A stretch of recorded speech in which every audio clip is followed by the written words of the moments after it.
time for RoadWorthy Drive with Ken Chester. Hey, everybody, remember us? Ken Chester and the RoadWorthy Drive crew. We're coming back at you. YouTube Live, because it's been quite a while. And we're going to be doing this more regular than we have been the last couple months. We have not been as faithful as we should have been with you, but we're changing that, and we're back, and we're glad for you tuning in today. I'm in studio, as usual, with the usual suspects. Jack at the controls. Hello. Sasha. Now it's time for RoadWorthy Drive with Ken Chester. Hey, everybody, remember us? Ken Chester and the RoadWorthy Drive crew coming back at you. It's been a while, but we are back on YouTube Live, and we're glad that you've chose this moment to join us in studio for our usual hijinks. Holding it down at the controls, my good friend and executive producer, Jack. Hello. Holding it over here at mic number 2, our gamer girl and sweet and sassy Miss Sasha, and yours truly. For this show this week, we're going to be talking about California's new privacy law, and there is a reason why it matters. Even in a car show, regular listeners and regular watchers have known that us and privacy laws, rules, and the fact that our information is all over the place, kind of a sore spot with us. So to see that California stepped up and stepped out to give consumers some protections that you're not currently getting federally is an opportunity. Plus, they wrote it as a template because they're expecting other states to toe the line and to adopt the law. We'll explore. Women can drive. Yes, it's a thing now. I'm talking about Saudi Arabia. Don't get excited. And we're going to talk about that. The last country in the world to allow women to drive. It's kind of ironic in a way on the dawn of autonomous cars that they finally now get a chance to drive. We'll talk about that. And then finally, let's talk oil. We talk about all kinds of things here at RoadWorthy Drive. We talk about electric. We talk about hydrogen. We talk about a lot of different alternative fuel sources. But, right now, you're still probably using gasoline to gas up. We're going to talk about the future of oil, what's going on now, what may be going on in the future. The results may surprise you, which is why I wanted to take some time out to talk about it. All that and our usual banter between takes, you get to see it all, the good, the bad, and God help us, the ugly, right here on RoadWorthy Drive Behind the Scenes. And again, we're glad you chose to tune in and join us. Jack, 11 minutes. We are at 11 minutes, sir. Here we go. Where did Sasha go? I think she went out to check the stream. There she is. Okay, we want to make sure Miss Sasha, don't drop the phone. Right. Okay. I was checking audio. Okay. We got audio. We've got the video. We're in control. Let's go. Let's go.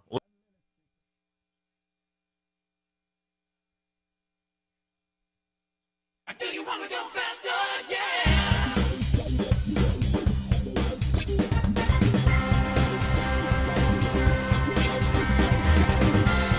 It's time now for RoadWorthy Drive with Ken Chester, America's premier automotive news and information talk show.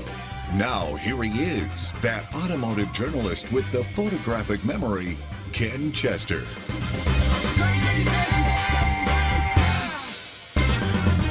Welcome to RoadWorthy Drive, America's premier mobility news and technology talk show. I'm your host and tour guide for the hour, Ken Chester. I'm so glad you could drop by. On deck for discussion this hour, California's new privacy law and you and women drivers. Now, before you get excited, I'm talking about in Saudi Arabia. It's legal now. And then finally, let's talk oil. Black crude, Texas tea, that kind of oil. All that during this hour. But first, if you're new to the program, it's easy to add your voice to the discussion. Call or text me on the RoadWorthy Drive line. That number, 872-222-9793. And that number is good anytime. If you would rather email, my address is ken@roadworthydrive.net. Either way, me and the crew would love to hear from you. And speaking of the RoadWorthy Drive crew, we are again at full strength and robust deployment this week. Monitoring the show at the controls is my friend and resident skeptic, Jack. Holding things down at mic 2 is our own gamer girl and show favorite, Miss Sasha. Howdy, my peoples. Hello. Hello. I will tell you something. After last night, never, ever, ever, never drive through a flooded road. Well, Now, you know what they say. Turn around, don't drown. And there was a reason for it. Now, I'm going to say this. At the time we're recording this happened a week ago. Mhm. We had a major flood literally hit our city. We had 10 inches of rain in one of the suburbs, which I happened to be in last night. To the north, and glad you got back home safely. We got back home safe after about a 4-hour journey. Uh-huh. But I will tell you something. That was probably the scariest thing I have ever been through. I've seen water in places you would not expect to see water. Absolutely not. And the thing that was really scaring me the most was that my wife, Leanne, we drove separately because I was coming from work. We were going up to Ankeny to have dinner with her family because we were celebrating an anniversary. And I left to try to come back to our flagship station to help them out last night. I got as far as 7 blocks away and got stopped by the police because the road was so flooded. Yeah, I can tell you one thing that I think that I saw it over and over and over. We talk about how our cars are now literally rolling computers. Mm-hmm. Folks, little factoid here, water and electric appliances don't mix. So if you think you're going to drive through it, you think you got a chance. I've seen too many cars, and it didn't matter age, luxury, or basic. A lot of cars that they may have gotten through the water, but they got stuff wet, and the vehicle shut down. Completely. And the problem is, in today's world, that may very well total your vehicle. Yep. Mm-hmm. And I saw probably every piece of apparatus the city of fire apparatus the city of Ankeny had that was literally ambulances, fire trucks, even the ladder trucks. They were going out to rescue people. Yep. I saw a gentleman in a Mercedes S-Class try to tackle 2 feet of water. Oh, no. Ooh. They pushed him out. Ooh. Oh, boy. Yeah. Into the line of other vehicles that this young group of teenagers were pushing out of the water. Yep. People of a major street, they thought they could go through it. Took me an hour to get home. A ride that usually takes 10 minutes. Yep. And it took me, when I finally decided to go back to get Leanne, I had to go through literally 7 blocks worth of parking before I could actually get her. Well, Now, at least you were lucky. I still had to park half a block away. And you had to walk in, but you were later, a couple hours later, you were able When the to water go back finally in. went down. Water So, went down. yeah. Please be careful, folks. If you see water over the road, Do not go through as it. they say, turn around, don't drown. Okay, Ken, the part spin this week. What we got? Uber. Yes. Haven't talked about Uber in a while. No, we haven't. They're getting into the European bicycle sharing market. Okay. Uber wants to be everything to everybody when it comes to mobility. Looking to become a truly multimodal transportation service, Uber is launching recently purchased electric bicycle sharing service Jump Bikes in Europe by the end of the summer. Their goal? They want to be the go-to app for urban transportation options, be it buses, bikes, or cars, allowing people to book trips across a range of services. Now, it's interesting to note, Uber in Europe, not such a wonderful track record. As a matter of fact, in a number of countries, their regular service has been forced to withdraw. Really? Yes. Germany, England, Russia, yeah. It has not been all peaches and cream for them. In fact, even in Germany, with their basic service, dozens of German taxi drivers outside a conference that Uber's head was at in Berlin waved placards that read, "Uber, go home." Yeah.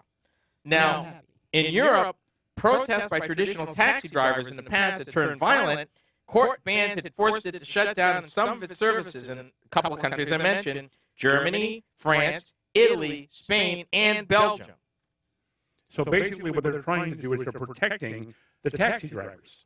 Indeed. And Uber is looking for another way in. If they couldn't get in with the cars, they're going to try with bikes. Well, don't you, about to say, they don't have, I hate to say this, but a bicycle taxi service. So that may just get them in the door. But you're missing the point. When they're talking about bikes, they're talking about this phenomenon we've covered here, both with electric scooters and pedal bikes. It's actually bike sharing. Okay. They're making the bike available for someone who wants to use it to get from point A to point B. Usually trips less than 2 miles. Okay. And there's a lot of that. And these prices across the board are usually ridiculously cheap. $1 to rent, maybe 15 cents a mile. Okay. Wow. I mean, really, really, really cheap. I mean, that is cheap. So if you're in a situation where it's too far to walk, but not far enough to get in a car, one of these scooters or bicycles or something would be just the trick. Well, and my question comes down to this: is we talked about somebody sending people out to go pick the bikes back up and take them back to the places where they were before. Oh, yeah, bird hunting. Bird Bird hunting. hunting, Yeah. that's what it was. Yeah, those are the electric scooters, the bird scooters, where the fellow was collecting the birds to recharge them and then distributing them back out in the morning. And I think we reported at that time that individual doing that could make upwards a night of $600 for minimal effort. Yep. So, yeah, the brave new world. Here's something for you, Jack. Okay. How about a car seatbelt escape kit? The what? A car seatbelt escape kit. Does it have the hook knife in it? Yes. It's called Cut and Go, the industry's first locked-on, self-enclosed, manually guided, child-proof seatbelt cutting device and window breaker. Their example, you get into an accident. Yep. It's after the accident. Maybe there's a fire, maybe there's water. Your seatbelt is jammed. You can't get out of it. Yep. You need to get out of it. Yep. This thing clips onto it so that you can use it to cut the seatbelt. It also has a device, if you can't get the door open, to break the window so you can escape. Okay. The blade is such that in regular use, if you don't use it, it's not exposed in a case where a kid might cut themselves or otherwise get injured. Well, that's So it's a pretty cool deal. In fact, the inventor said that the quality of the material of this product would withstand the force of an accident. So even if you're in an accident, the force of that accident would not render it unusable. And that's exactly the time you might need it. Okay.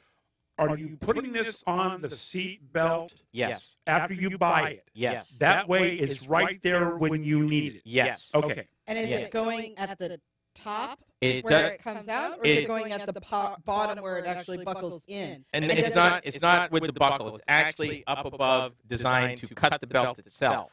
To access the Cut and Go, consumers only need to lift the handle, break the safety tab, pull down the lever completely, and the hidden blade will cut through the seatbelt. Then they can employ the integrated glass breaker to leave the car. I want to know. Well, again, I would think you'd have to cut the bottom belt first. Yeah, because I mean, even if it's adjusting up here, right? Right. Okay. Then most of your cars, you're going to have the one that goes over your waist. It just makes more Right. sense that it would be down by the buckle Mm-hmm. and not up here. Mhm. Do you see what I'm saying? I do. And I don't think that the piece made it clear how you would mount it, but it sounded like a heck of a good idea. It is a good It does. idea. And the point that they were making is regardless of whether you're injured fingers, small hands, fat fingers, skinny fingers, it can be used. So you're not going to be limited, even if you're hurt, in being able to use it to escape. And I thought it was a really brilliant idea. It is a brilliant idea. You know, Yeah. who would have thunk it, as they say. Indiegogo campaign to raise money for the thing. I think he will indeed be successful with that. So time will tell. We might hear more about it. Next up in the hopper, California's new privacy law. Yeah, it matters. You're riding shotgun with Ken and RoadWorthy Drive.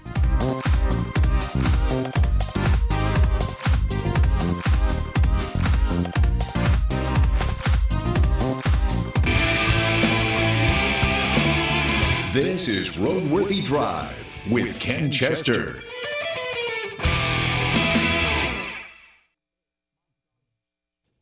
Indeed, they are. Mm-hmm. Yeah, we'll work on it. I got you. Let me see. I'm looking at this to see if it mentioned where. Well, let's see. What's What's the name of that? Because I'm going to look that up. Cut. It's literally cut and go. Cut and go. Yeah, hold on. Cut, the letter N, go. No apostrophe, nothing. Is there a space in there? Yeah, cut, space, N, space, go.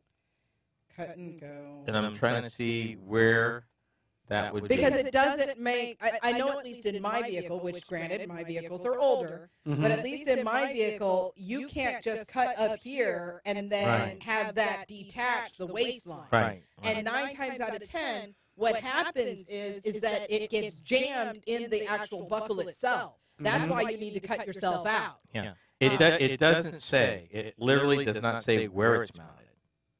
Well, At least not in this release anyway. Yeah, Are you looking at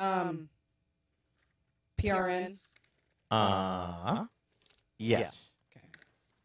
But I would look for the website itself. Yeah, they don't seem to have a website. Interesting. What? Yeah, they don't seem to have a. Well, you know what? They've got an Indiegogo campaign. Mm-hmm. Can you go to that? I'm trying. Yeah. Because it would tell you a little bit more than that. Because this really doesn't say. This is awesome. Yeah. Okay. I thought it was pretty cool. You and I have been in the journalism business for a number of years. Mm-hmm. Does it seem to you like people just don't write the same way that we were taught how to write journalism? Right? Like, I mean, you have the 5 questions, right? Who, when, where, why, and how? Right. So Okay. I mean, when they're writing these, I mean, and I don't think that we're techie, obviously, to an extent. We know somewhat about automotive, but I don't think that our questions are necessarily above and beyond. Here's the problem. Okay. We're in a world now that is people have the attention span of a gnat. If that. We're going to get calls from gnats now. You know what? Bring it on. He has a point. I'm right here. He does. Plus, I was reading from a press release. They want to get information out there to introduce you. Now, typically, when you write a press release, the goal is to get people to action, call to action, go to the website, learn more, so that you can give them a more complete information. For example, it doesn't mention price. It doesn't mention where I can buy it. It doesn't mention any of that, which would be questions for me. How much is it? Where can I get it? When will it be available? Where does it go? Yeah. How is it installed? Mm-hmm. And it's not necessarily fair for a press release to cover all of that. Well, I didn't realize it was a press release. Yeah. I made the assumption, my bad, that it was a legitimate news story. That's where I'm finding it. Typically, what we cover. I mean, I've said it before. I've said it all the time. We probably cover maybe 10% of what crosses my desk. Yep. Right. With the recent changes to get more news in the show, I've increased it so maybe we're 15% now, 20 maybe, by making some changes so that we had more that we could talk about, because there was so many cool things like that I wasn't getting a chance. Now, sometimes, if it's going to be like a segment, I'll dig a lot deeper. Right. But for this is kind of like, hey, just want to let you know about this. I'm not trying to give them a full meal. I understand that, but my issue is, and I'll say this, and I will admit it, and I'm very proud of it. Mm-hmm. I'm Curious George. Yeah. Hey, George. Hi, how are you? And all this time I thought his name was Jack. Right. Okay, I'll deal with the talent shortly. The things that you learn. The things that you learn. Okay. Are we queued for? You got to tell me which one. That would be the Dodge. Yeah. Yeah, the 62. Dodge Dart. I really liked their remake of that. I liked the Dodge. You know, it took me a while to come around. Yeah. Here, before we start, the one thing that bothers me, Fiat Chrysler finally got the Chrysler 200 right. Yeah. Yep. It was a really nice. I was skeptical. They got the 200 right, they got the Dart right, and they had the 300 right. Well, the 300's long in the tooth, Yeah. and that's the problem. It was an awesome car in 05. It was an awesome redesign, but now they really haven't spent any money on it. Now, I will say, Fiat Chrysler saved that car when they restyled it inside and out. Right. They made it beautiful, and I give them credit for that. And the Dodge Charger, fine until the 2016 redesign. I do not like the new headlights. I would rather have the 13 to 15 Dodge Charger with that menacing crosshairs look. I love that car. However, the 200, they finally got right. I was skeptical. I had one for a week. I was blown away. If there was 2 problems with the car, one, I call it the forward contour problem. Didn't have any room in the back seat. Yep. Ford Contour was an awesome car. Same problem. 2, it got lost. There's a lot of great product out there, and it just flat got lost. It was a marketing mistake. Well, no. It was a good car. It wasn't a great car. It was a better car than the one it replaced, no question. but there were better vehicles out there. Okay, define that for me. What do you mean by better cars? Cheaper, more equipment, more safety features, styling, engine options, a multitude of things. It was a good car. Right. It was not a great car. And you had to come up against cars like the Hyundai Elantra, the Kia Forte, the Toyota Corolla, the Mazda 3, the Ford Focus. It just got buried.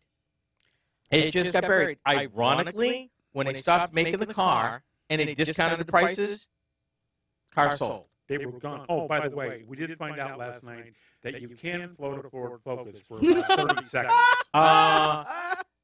Let me put it to you this way. TMI?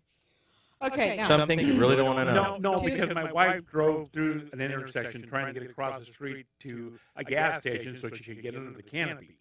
Yeah. Floating in the car while the car is supposedly on the road, not good plan. I was also being sarcastic. Whoa. Okay, tell me something. Okay, now, two things going back to the original statement. I liked the Dodge Dart. I thought it was cute. I thought it was fun. Boo. I love the orange color version. No. Ew. Sidetrack. Jack, you might want to come over here and look at this, but this cut and go is exactly what we thought. It literally, I don't know how, the way that they're showing it, even in their display for the video. And I will put this up on our Facebook page for those of you that are watching, because I would like someone to explain to me how he thinks this is actually going to work. But it's, hold on, look, that's it right there. You see that? Okay. Now, notice it's only taking care of the one. But can you pull the waist part, once you cut it, can you pull it out of the buckle and throw it to the side? I know in mine you can't. It's two different bands. One literally goes in one side, because the buckle itself has got two slits. The one goes for the chest, the other one goes for your I think waist. what we need to find out is probably more information, because honestly, that video is not that clear in terms of, I see that one place where it cuts, and then they do a little hand action, and then they get out of the car. So it still leaves the question open that you asked. Yeah. And then even on their other one, they've got another video, and it's just like a little slider that goes on that chest part. You pull it, and then you yank it, and when you pull it, it cuts the cord, and then that comes off, and it becomes a glass break. Okay. I wonder. Go ahead. This week, send him a memo. Send him a memo. Send him a memo. Yeah, because Here's the bigger question. Maybe you can also fasten it to the bottom one, having used it there, to do the same thing. So now I've got to buy two of them? No, you just do the one. If it fastened up here, it should refasten down there to do the same thing. But my question That would be my question. I don't know. Does that work from the standpoint of you've already broke the safety? Thank you. You've already broken the safety tab. That's what I was just about to say. Here's a question. Yeah, that would be worthy of asking them and maybe doing a little more research. Take a look at that, and we'll talk to folks next week with a little bit more information. But I would be very interested, to those of you watching, what is your take on this? Is this something that you think that it should maybe come as a pair? Like maybe it should come as, if you buy two, or buy, a set. So you have one for your upper and lower. Or maybe you have a vehicle where it is all just one. Which also brings me to another point about what you said at first. Do you take the one off the top and do the one on the bottom? But if you've got passengers and they're trapped, what do you do? Well, theoretically, each passenger would have one. But the bigger question is, and the video does not answer, is Sasha's question. Typically, your three-point belt is exactly that, three-point belt. If it's only for the top and it's jammed, and they actually ask that question in the video, I haven't had a chance to look it all the way. I want to know how that bottom belt gets Yeah, because free. if they're thinking that I'm just going to be able to shimmy myself in a car accident and be able to shimmy out, you see what I'm saying? I doubt that extremely, but we'll find out. Right. We don't know. We need to do a little research and look at that a little more thorough. And I promise you, next week we will have an answer for you. Okay. I'm ready. All right. We're doing 9 minutes. 9 minutes on the clock, please. Sorry, I just had to look that up because I was, I'm a curious sort. Curious George, are you? No, I'm more feline. Curiosity. There's a nice little rhyme about Curious feline. Georgina? Curiosity killed the cat. There you go. There you go. Thank goodness we have 9 lives. Yeah, 9 minutes, people. And you've got the Dodge queued. 9 minutes. Okay. 9 minutes on the clock, please. We will begin after I state the first question. Oh, my goodness. Thank you, Steve Harvey and Family Feud.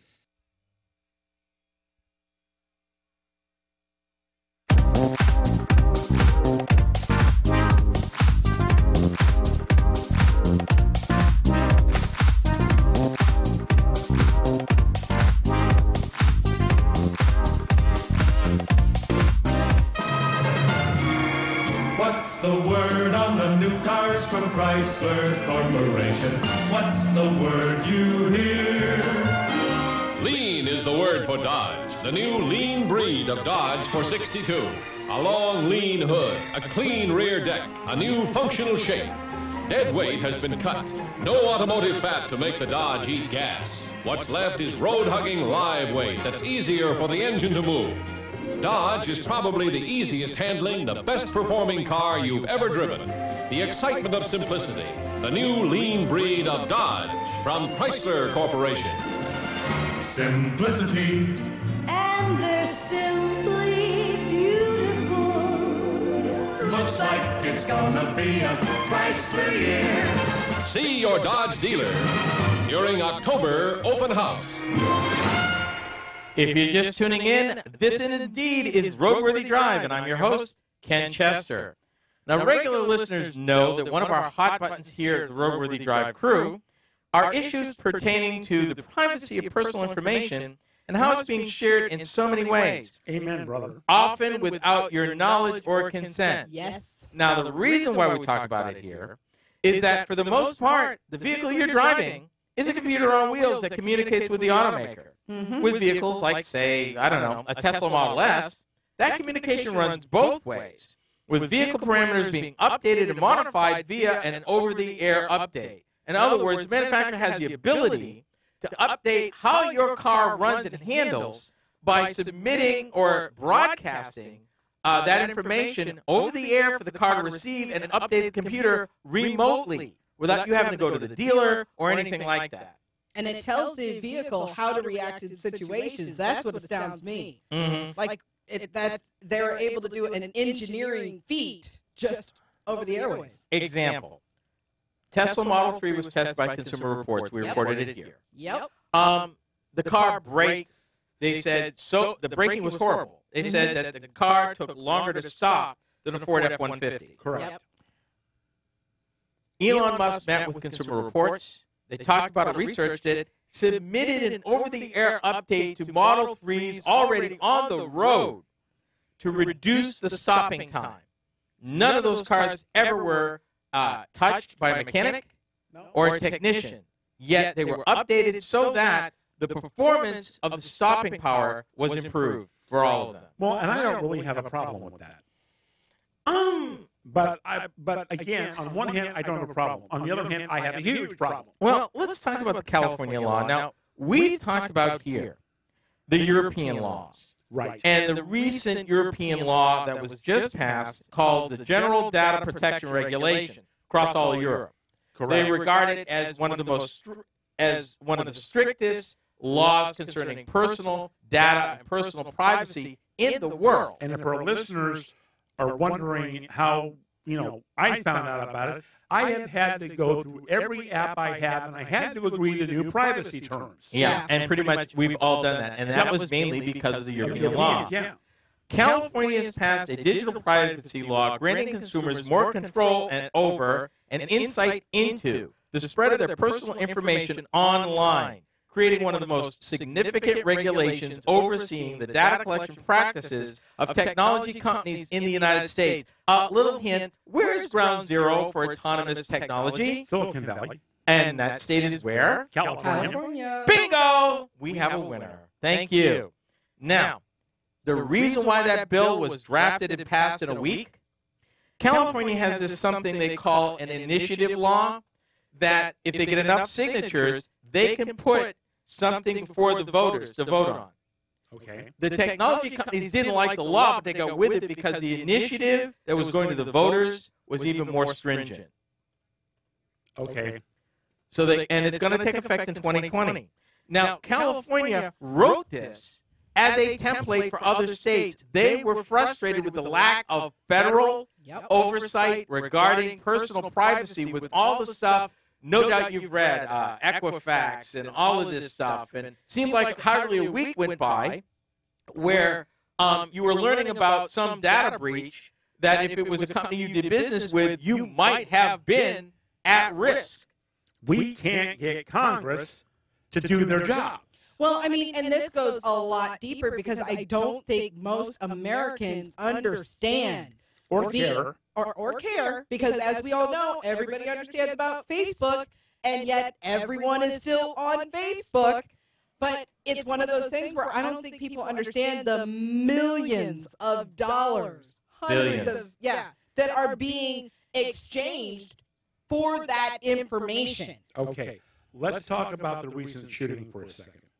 Guy shows up, no identification, does what he did at the paper. They had to use facial recognition software to find out who this guy was.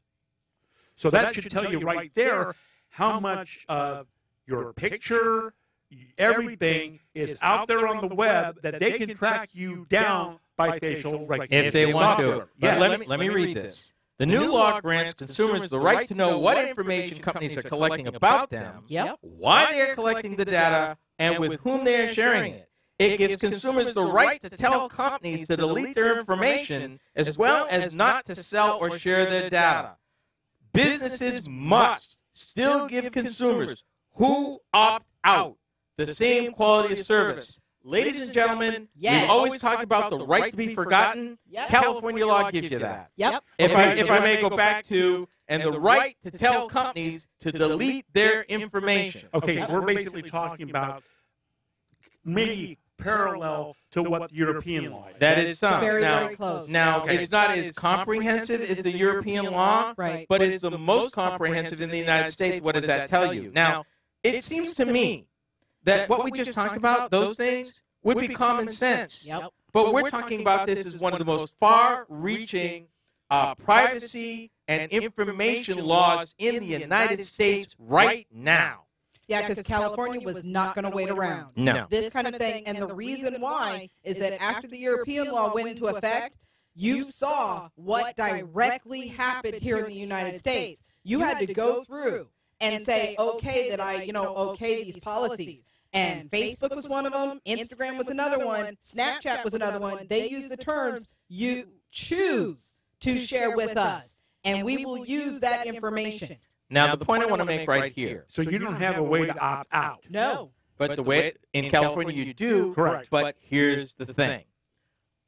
With the California law, the companies may decide to adopt that as the de facto national standard rather than let all the states pass different things. So that's why we're bringing it up. And it's going to impact you if you own a vehicle that's 5 years old or newer. This is going to impact you because you have Wi-Fi.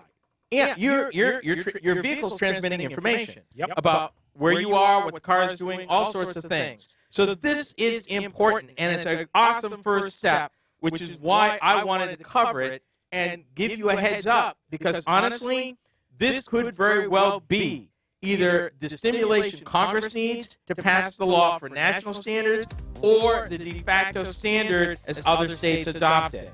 So, there we go. Coming up, women drivers. It's now legal in Saudi Arabia. This is RoadWorthy Drive.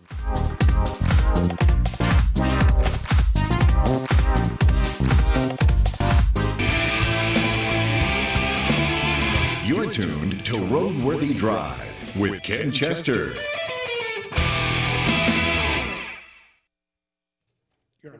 In case you were wondering, and it's a point I want to make because California's actually done this before. Yes. When it comes to emission controls, you may not remember, but maybe 20 to 30 years ago, we used to have the California emission laws and what they call 49 state. Right. Then, with a change, a group of northeastern states adopted the California standard. Right. Yep. So you had still two standards. Well, if you're an automaker building millions of cars, that's expensive. Yep. Not to mention other legal liability if you're selling a car that goes to California that doesn't meet the standard, or a car that's a California car that's being sold in the rest of the 50 states. Eventually, everybody got together and they got one standard. Again, technology companies, no company that operates either around a nation or around the world wants a bunch of standards. It costs too much money for compliance here, there, and everywhere. It is easier to take the strictest standard and meet that. Well, and see, I think what we're going to find, and hopefully this people pay attention. People need to understand, and what I love about this new law is the fact that it demands that companies list what they are gathering and why they are gathering. That why, I think, is going to be fundamental with what's going to happen with, and I know that we normally talk, automotive, but what it's going to do to social media, what it's going to do with people, how they choose to use that product. Because right now in the U.S., they don't force you. But if you do not accept those policies and understand that your information, everything that is in that picture, every word that you use to communicate, all of that will be used and sold if it's pertinent to one company or another. You have to say yes in order to use that product. If you say no, you don't use it. Nope. And the California law changes that. Right. But I think what is going to be imperative and what's going to be beautiful is when they have to list what they are gathering and why they are gathering and who they are selling, if they do sell it, who they have to sell it, who they're selling it to. Okay, is this law going to have one box, I opt in, I opt out? Now, see, that's the other thing, because now I'm curious if it is, because I did not see that part in this new law. The European law made it very, like how we had to do this. Explicitly clear. Right. They gave you the link right there. You could not hide the opt-in, opt-out button. Right now, you have to literally Google how to delete your Google account. It's not something that is like right there. So if they have the option, but it's buried under, how do I change my name? Do you have an answer? I do. Okay. One difference between the European law and the California law includes more provisions allowing consumers to opt out of data sharing as opposed to forcing them to opt in before continuing to use online sites. However, the California bill places the onus on consumers to request disclosure or opt out, while the European law requires businesses to be more active about providing disclosures to consumers. So basically the problem is, unlike Europe, where you have to opt in, in California, you have to opt out, and it's on you. So I specifically have to ask for the option to opt out. To opt out. Now, do I also have to write into them and ask what are they gathering and why? No, we talked about that just a few minutes ago. Okay. So they have to submit that to me. But here's the thing. This gives teeth to the Attorney General. Yes, it does. That says if you don't comply, we will fine you. Yep. We're going to hurt you. Yep. In other words, businesses can't just go, oh, you caught us. Oh, no. No. You get busted, it's going to cost, and it's going to hurt. And my question is going to go back to the same thing I just asked. At the end of all of this, the practices statement, I'm going to call it, right? Does it say that you check here to opt out? I don't know. Again, this is not the law itself. It's a story on the law, pretty comprehensive. However, it doesn't go into effect to 2020. Now, two things, and then we're done. One, like any law, in order to implement it, they may have to pass additional acts to straighten out some stuff and clarify some stuff, which is normal. The problem is the activists are worried that the technology companies will use those times to water the law down. So it still requires voters to be vigilant. Yes. Until it's actually implemented and takes effect, that they don't lose the protections that the original law provides. And again, why we say all this used to be that things over here and things over there, technology-wise, they never intersected. Right. But in today's world, it totally intersects. As everything gets more and more intertwined, this matters. Well, and what I loved about the California bill is that they did include you have to maintain the same level of service as those who opt in to those that opt out. Because now that there is no internet the net neutrality, now that is gone, they can legally, let's say for Snapchat or for Facebook, they could legally slow down your connection, have it kind of wobbly, maybe. Okay, but hold on a minute. You're mixing apples and oranges here. Net neutrality is different from these privacy laws. I know. So, it's not going to help you there in terms of that. That's a different issue that needs to be dealt with, and maybe California will deal with that too. In fact, there are a number of states that are in the process of either filing lawsuits or complaining before the FCC regarding that. But enough of that. We will keep an eye on the California law to see if either A, the feds wake up and pass something similar, or if other states take the template and run with it. So we just wanted to give you that heads up. Okay, I want to ask one thing and then we're done. Okay. Do you think all of us, I don't care where you're at in the country, we're here in Iowa, do we need to go talk to our legislators and say, hey, go look at this law in California and see if we can't get it here? My opinion is that the federal government needs to get serious about protecting the individual privacy as afforded us under the Constitution for our right and the data that we hold so dear, our privacy.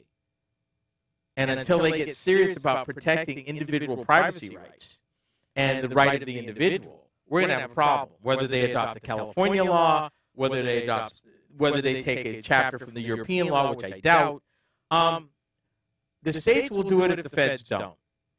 And I think that may happen. Is the California law right for everybody? I don't know. I didn't read it paragraph by paragraph. And, you have to look at that. It may be a great start to at least confer with, but I think what we really need is a federal standard. We need a federal standard. And that federal standard should be, I can completely opt out. It should protect the consumer. Correct. Much the same way Truth in Lending protected the consumer and other warranty claim laws that the federal government has passed down through the years to protect consumers from outrageous claims and claims that are just false. So we'll see how this happens. 9 minutes, sir? I'm ready for 9. Number 3. Number 3, let's go. Okay, party time.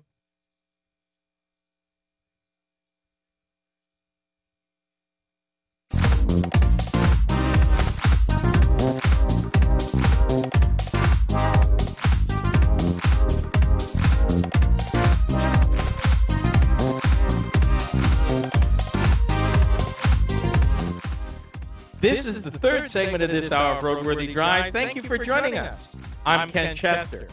For those of you who have yet to discover our website, hey, what's the holdup?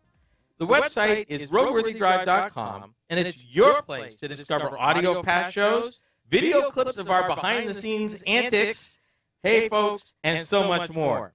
Check out where we are and what we are doing in our part of the social media universe. Now, for those of you that are truly mobile, you can keep up with me and the rest of the crew via Google Play and Blueberry Podcasting. Now, a little something special. For those of you on Facebook, we've actually developed a Facebook-only weekly short video just for you. A little something that Sasha's putting together, and I'll have her talk about it in a moment. We call it Wheels of Non-Consent. Bring the car back, Sasha. Yeah. Sasha borrows one of the vehicles that I get to evaluate every week for our own special take on that ride and evolving technology. What else you want to add to that, Sasha? Okay. Are you going to bring it back? That's the question we need to know. This particular car that I'm driving this week, I love the technology that's in it. I love experiencing how far the technology has come. However, it's not quite big enough to fit my needs, so yes, you will probably get it back. Well, that's good. Are you going to tell the folks what you're I am sampling? driving a Hyundai Ionic. Hybrid. It's a hybrid. So it's my first experience with one driving a hybrid. It is my first experience driving with lane keep assist along with lane change assist. And Smart Cruise. I've actually driven a car with Smart Cruise before. Oh. So, yeah. But together. It's a beautiful experience. I wish that I could share that kind of experience with everybody. Unfortunately, I'm not able to get the angle of the camera right for that. But it's amazing to me how far the tech has actually come in, what, 2 years? 3. 3 years now? And Ken, did you get the car back from last week? I think she may have left it. I did not get a call from the folks that picked it up to say that it was missing. Okay, good. I'm a little worried about this week. But, folks, find out more about what Sasha is talking about and how she just went cuckoo for Cocoa Puffs over some of the features of this car. But this is only for our folks that like us on Facebook. You like us on Facebook, it will notify you when Sasha's got something new out there for you to look at. So be sure to like us, be sure to check it out. And it's once a week, every week. That is Wheels of Non-Consent with Sasha, just for you from the RoadWorthy Drive Crew. So, okay. Honest to God, don't hate me. 2 words. Women drivers. Women drivers. I'm not saying a dang thing. Attaboy. Don't get me started. But can you imagine a country where in 2018, women can finally drive themselves legally for the first time? Yep, that would be Saudi Arabia. It would be. I've got a question. Yes. Because people like to complain about female drivers. Mm-hmm. Were there car accidents before that date? Duh. No, I'm just making sure. Duh. So they can't blame all the automotive issues on women. Not yet. Oh, my. Oh, my. Regular listeners might remember, I'm guessing maybe 6 months ago, we talked about a university in Saudi Arabia that had joined together with the Ford Motor Company Yes. to actually do training of women. They knew this day was coming. Yep. And it was like a 3-day seminar. Yep. And it was amazing what they were doing. I find it ironic, though. I find this ironic. The motor vehicle's been around for over 100 years. Women finally in Saudi Arabia, and from what I understand, it's the last country on earth where women were allowed to legally drive. Yep. That means even China, North Korea, and Russia have more insight. And they're just getting this now, and we're going to go to autonomy. And we are maybe 15 years Yep. from full autonomous driving. We are now in what we call a mobility economy, where driving yourself is not necessarily the preferred option depending on the situation. We've talked about electric bikes, pedal bikes, scooters, drive sharing, drive hailing, subscription plans, you name it. Canvas. Yeah. The future of mobility. Oh, by the way. Yes. Sidetrack. I had to put that out there. Sidetrack for a moment. And she hasn't heard anything about Canvas, by the way. Has not been updated, by the way, Miss Sasha. I have not. I have not. So what's up? I know that they're really, really trying. But they haven't updated anything. No. What's going on? I don't know. Maybe it's not the future. I think that it's going to be, I think it's one of those things where as the platform and the mobility idea changes, they're going to be using Canvas. If Canvas itself does not evolve, they're going to be using Canvas as the platform. Okay, can I go back to my sidetrack? Yes, please. Before we go on to another Okay, subject. if we had autonomous vehicles last night, would we have all these flooded out cars today? No. Hard to say. Because would the computer know what to do? Hard to say. Oh, that is hard to say. At this point in their development, hard to say. I don't know of all the rigors if flooding, particularly flash flooding, even if it's doing anything right. The key word there, flash. Exactly.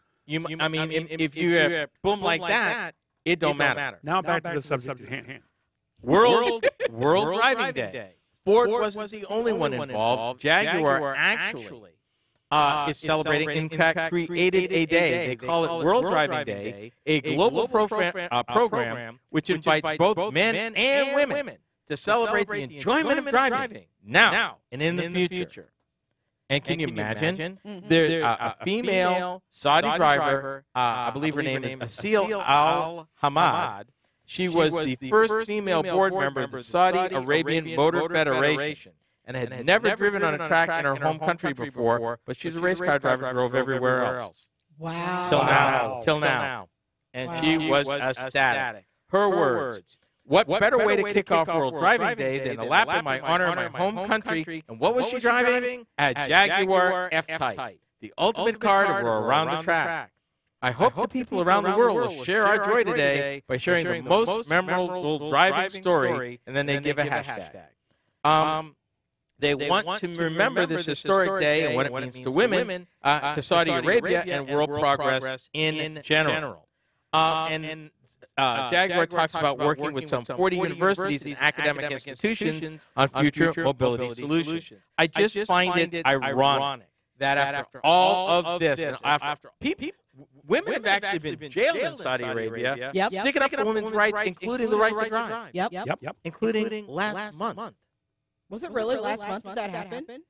It's been happening. I mean, I know the story that you're talking about. I thought it was further back. No. Wow. It's been as late as last month. But to the women of Saudi Arabia, welcome to the highway. We are certainly glad to have you. Please enjoy it as long as you can. At last, we're finally going to talk about crude oil. Stay tuned. RoadWorthy Drive with Ken Chester is heard exclusively on the RoadWorthy Drive Radio Network.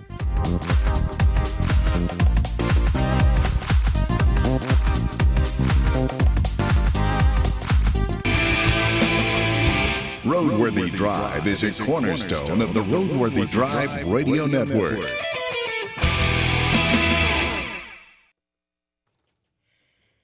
It chaps my hide. Over 100 years of driving. They get in on the last maybe 15 years of it. Yeah. And from what I understand in the story that I didn't cover, is still this continued persecution of women's rights advocates for the championing other women's rights causes in Saudi Arabia. So it's really kind of a hollow victory for them. It's important in one way because basically what women are saying now is not needing a male driver, business, career, profession, all opens up to them.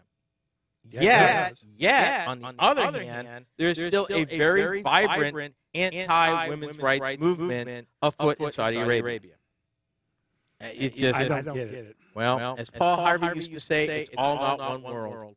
Nope. And it gets a little weird. I don't understand it. But then again, you're talking maybe hundreds, if not thousands of years of tradition and history. Yep. Okay, 8 minutes, 50 seconds on the clock, please. Hold on just a second here. Your clock will begin when I start the music. Oh, ain't that cute. For I'm those ready. of us that are watching, for those of you that are watching, in case you want to start your clock. You mean they're timing us? They might be. You're timing me? Really? Wow. Well, I don't know how to handle that. I'm surprised he didn't go into, she's touching me! Hold on, that's coming. That's next segment. Right? Yeah. 8 minutes, 50 seconds, sir. Here we go.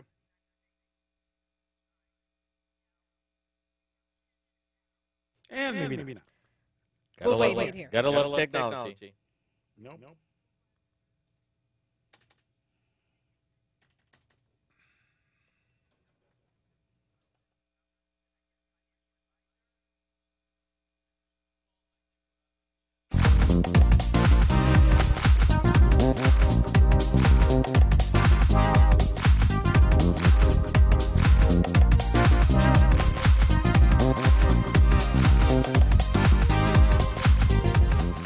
If you're just joining us, this is the fourth and final segment of this hour of RoadWorthy Drive. Now, so far, we've talked about California's new privacy law and how it might affect you. Women drivers in Saudi Arabia who have finally gotten the right to drive legally, and some might say, about time. And now we've gotten down to our last subject for this hour, the lowly barrel of crude oil. Now, in fairness, it's time for us to give fossil fuel its due. It still powers most of what moves us around the world, and in spite of the growing fleet of electric, hydrogen, and hybrid vehicles, it doesn't look to be leaving our roads and highways in large numbers anytime in the near future. In fact, would you believe that the International Energy Agency expects demand for the sticky black stuff to actually increase in 2019? I'm going to let that sink in for a minute. Why are they thinking that it's going to increase?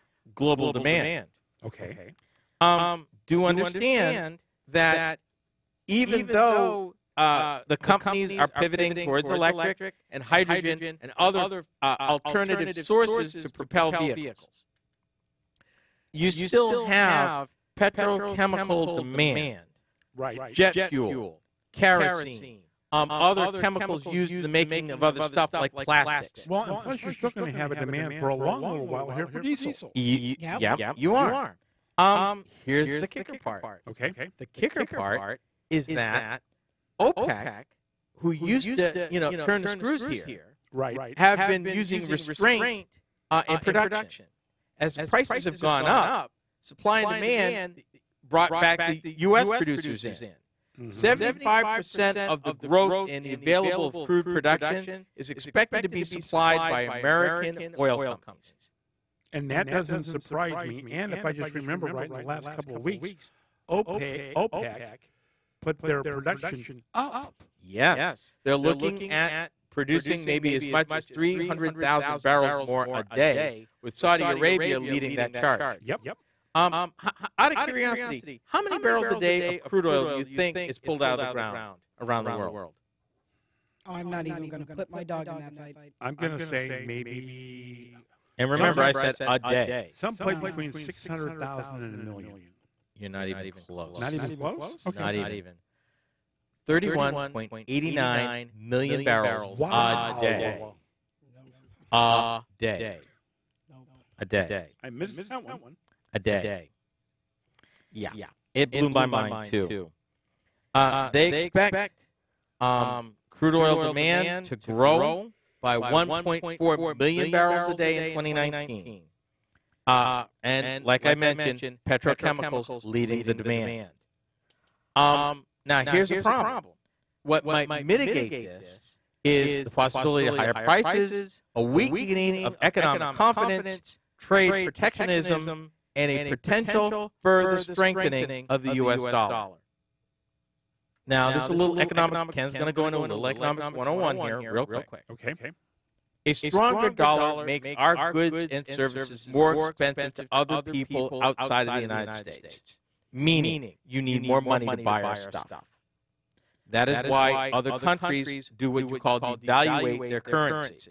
They make their currency cheaper against the dollar, then their goods and services become cheaper, and people will gravitate to the lowest cost, given the same quality. And people don't understand that. We've seen prices. Now, there's two types of crude oil.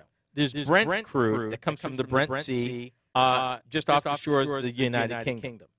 And that's priced at one price, typically higher. And then there's the good old U.S. favorite. I bet you've never heard this term. It's called West Texas Intermediate. Yep, I've heard it. Yeah, but you know where it's priced at?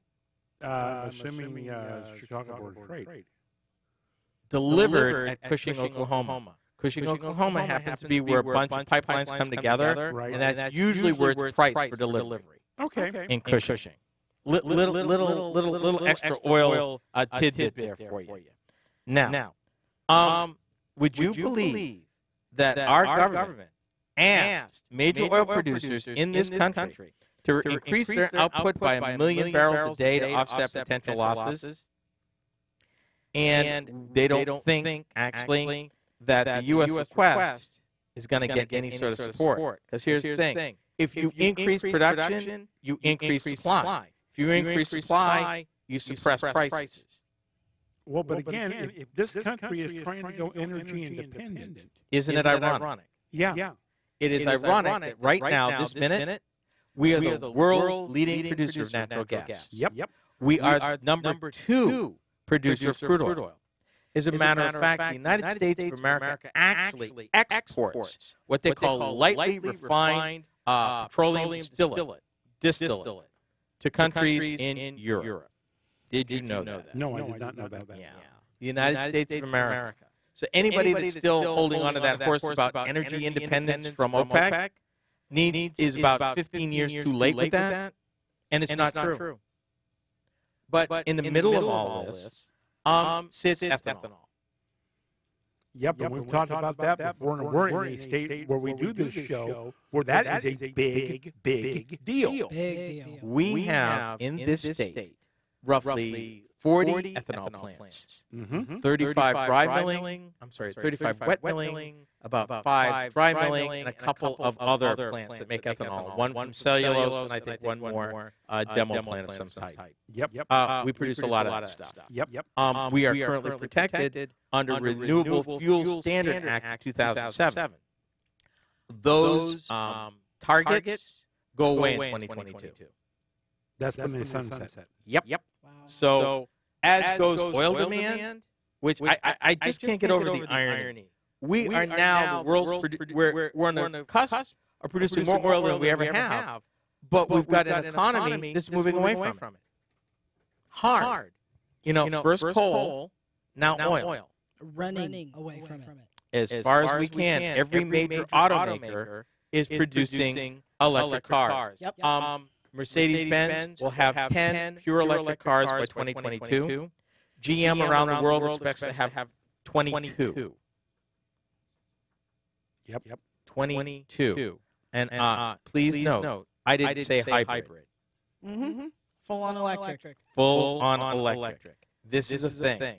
Much the same way the car came into being in an environment of horses, and people thought it was a fad, it's a trend, and it happened, and then look what happened. Electric's the same way. Fewer moving parts, no fluids, last forever, totally recyclable. As they get the distance issue resolved, it's going to be something. So, a little primer on crude oil, just so that you know. And that seems to end our conversation for this hour. And I want to thank y'all on behalf of the RoadWorthy Drive Crew. Thanks for listening. This has been RoadWorthy Drive with Ken Chester.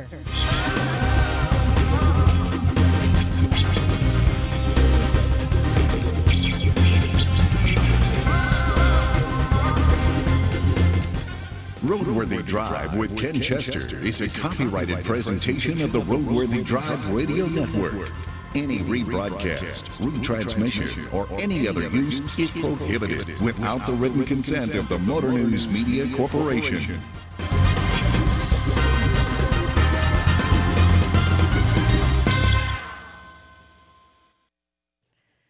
And that kind of wraps up where we're at for this week in this hour. We appreciate y'all taking time out to join us. Be sure to tune in for Sasha's little benefit there, Wheels of Non-Consent. That's exclusively Facebook only. So I know you've got Facebook, y'all, so check her out. She's a lot of fun, and you're going to love it. On behalf of the RoadWorthy Drive Crew, thanks for watching. We'll see you next week. Bye-bye. See you soon.